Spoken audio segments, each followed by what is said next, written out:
Oi. Tá bom de você ficar só com aquele pouco, cadê mais? Cadê o Bonito, isqueiro? não? Cadê o isqueiro? Tá fumando, mas tá bom de você rapar aquele pouco pra coisar pra fazer o cheirinho. Vou fritar charque. Não é meu gozar, não? Frito sim, não, frito charque. Frito. É não, acho que é cheirinho.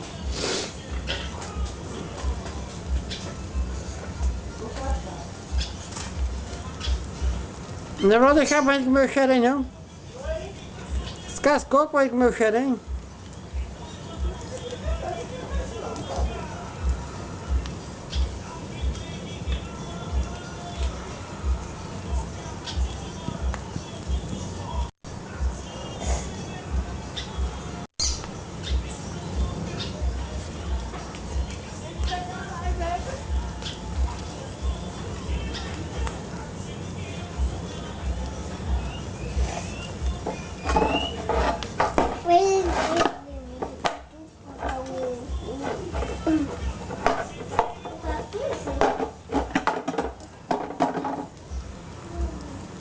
Da manhã.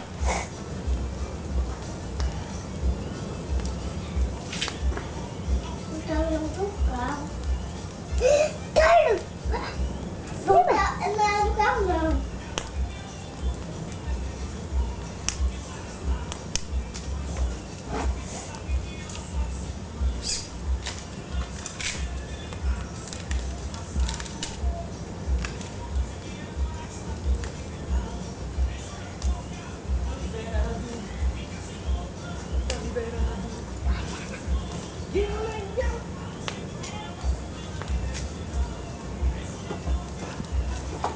Ai, tá caindo, pai.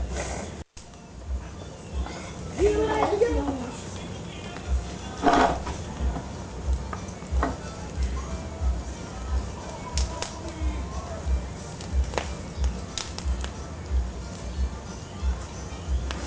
tô dando esse, por favor.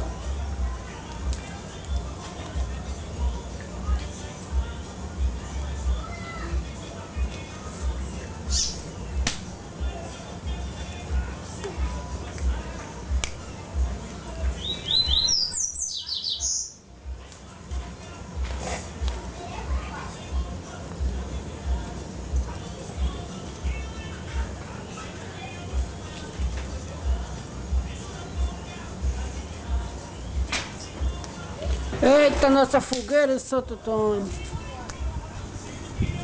Hoje é o dia de Santo Antônio.